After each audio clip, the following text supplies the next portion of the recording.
Imos iniciar agora unha serie de exercicios en 3x4, dos cales van identificados con letras. Imos facer desde o A ao F, pasarei os vídeos individuais.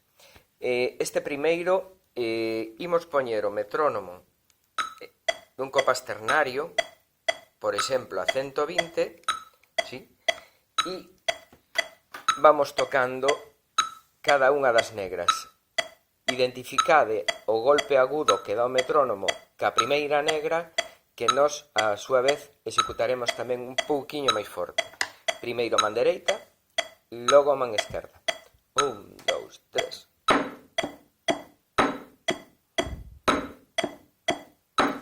Esquerda.